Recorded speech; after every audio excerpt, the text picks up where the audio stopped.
Welcome to Apoorva's Nalabagam. இன்றைக்கி நம்ம நல்லா ஒரு சுவையான தொக்கு தான் எப்படி பண்ணுறதுன்னு பார்க்க போகிறோம்.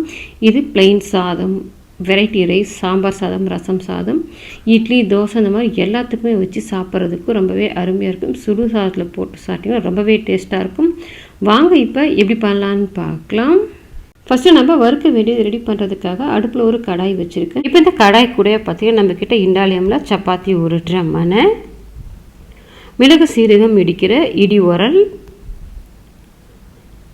அது கூடவே பார்த்தீங்கன்னா இண்டாலியமில் தோசைக்கல், புடி உள்ளது புடி இல்லாதது ரெண்டுமே நம்மக்கிட்ட சேலுக்கு அவைலபிளாக இருக்குது. இது எல்லாமே உங்களுக்கு வேணும்னு நினச்சிங்கன்னா ஸ்க்ரீனில் நான் கொடுக்குற நம்பருக்கு வாட்ஸ்அப் பண்ணுங்கள். டீட்டெயில்ஸ் சென்ட் பண்ணுறேன். வேணுன்றவங்க ஆர்டர் பண்ணிவிட்டு வாங்கிக்கலாம். ஆர்டர் பண்ணி வாங்கிக்கலாம். இதில் 1 டீஸ்பூன் மிளகு,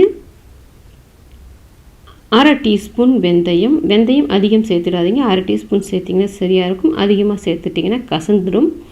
அது கூடவே 1/2 டீஸ்பூன் கடுகு சேர்த்துட்டு இந்த வெந்தயம் கடுகு நல்லா படப்படன்னு பொரிஞ்சு வரும். வெந்தயம் நல்லா கலர் மாதிரி வறுபட்டு வாசனை வரும். கரிச்சிடாதீங்க, மீடியம் ஃப்ளேமில் வச்சுட்டு வறுத்து விட்டுக்கோங்க. இப்போ பார்த்தீங்கன்னா உங்களுக்கு தெரியும், வெந்தயம் நல்லா கொஞ்சம் கலர் மாதிரி வாசனை வர்ற வரைக்கும் வறுபட்டுடுச்சு. கடுகுமே பார்த்து நல்லா படப்படன்னு பொரிஞ்சு வந்துருச்சு. இது ஒரு பிளேட்டுக்கு மாற்றி ஆற வச்சுட்டு நல்லா பொடி பண்ணி எடுத்துக்கோங்க. மறுபடியும் அடுப்பில் அதே கடாய் வச்சுருக்கேன். அதில் 1 கைப்பிடி அளவுக்கு கருவேப்பிலை, ஒரு பெரிய கட்டு மல்லி எடுத்து அதில் மண்ணெல்லாம் போய் நல்லா கழுவிட்டு தண்டோடு தான், தண்டு இலை எல்லாத்தையுமே சேர்த்துக்கிறேன். அது கூடவே 1 கட்டு புதினா நல்லா க்ளீன் பண்ணி கழுவி எடுத்து வச்சுருக்கேன். அதையும் இதில் சேர்த்துட்டு ஒரு 2 நிமிஷத்துக்கு வதக்கி விட்டிங்கனாலே போதும். மல்லி புதினா எல்லாம் உடனேவே நல்லா சுருங்கி வதங்கி வந்துடும். வதக்கி விட்டுக்கோங்க. பார்த்தீங்கன்னா உங்களுக்கு தெரியும், ஒரு 2 நிமிஷம் தான் வதக்கி விட்டேன். எல்லாமே நல்லா சுருங்கி வதங்கி வந்துருச்சு. இதையுமே ஒரு பிளேட்டுக்கு மாற்றி ஆற வச்சுட்டு கொரகொரப்பாக அரைச்சிக்கோங்க. நைஸாக அரைக்கக்கூடாது, தண்ணியெல்லாம் சேர்க்க வேண்டாம். கொரகொரப்பாக தண்ணி சேர்க்காமல் அரைச்சிக்கோங்க. மறுபடியும் அடுப்பில் அதே கடாய் வச்சுட்டு ஒரு 4 டேபிள் ஸ்பூன் நல்லெண்ணெய் சேர்த்துக்கிறேன்.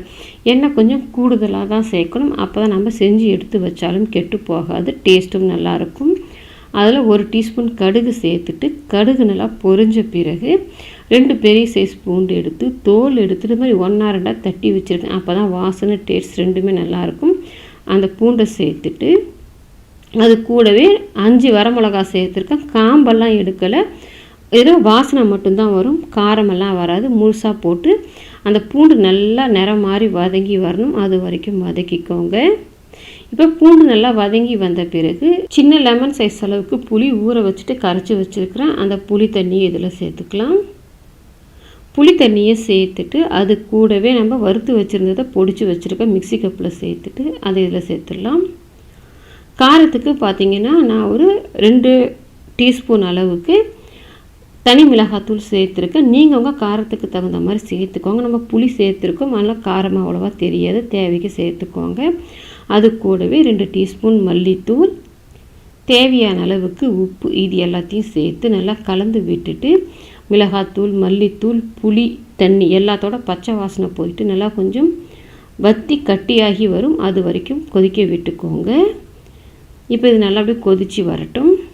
இப்போ பார்த்தீங்கன்னா ஒரு 5 நிமிஷமாக நல்லா கொதிச்சு பாரு, புளி தண்ணி நல்லா கட்டி ஆகிடுச்சு. எல்லாத்தோட பச்சை வாசனையுமே போயிட்டு நல்லா கொதிச்சிடுச்சு. இப்போ பார்த்தா வதக்கி வச்சுருந்த மல்லி பாருங்கள், இந்த மாதிரி கொரகொரப்பாக அரைச்சிருக்கேன். தண்ணி எதுவும் சேர்க்கலை, அப்படியே மிக்சியில் பல்ஸில் போட்டு எடுத்துருக்கேன்.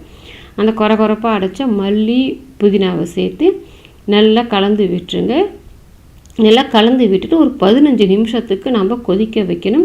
நம்ம லைட்டாக தான் வதக்கி விட்டுருக்கோம் புதினா மல்லியை. இப்போ இந்த எண்ணெயில் சேர்த்து இந்த காரம் எல்லாத்தோடு சேர்த்து நல்லா கொதிக்கும் போது அந்த மல்லி புதினாவோட பச்சை தன்மையெல்லாம் முழுமையாக போகும்.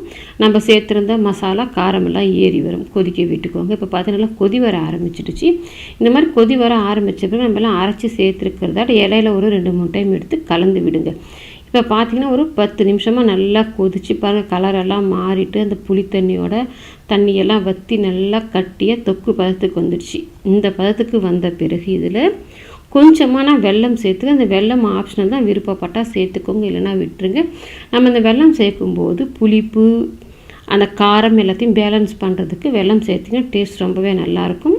சேர்த்து கலந்து விட்டுட்டு அந்த வெல்லம் கரையணும். ஒரு 2 நிமிஷத்துக்கு கொதிக்க விட்டிங்கன்னா வெல்லம் கரைஞ்சி ஒன்றா சேர்ந்து வந்துடும்.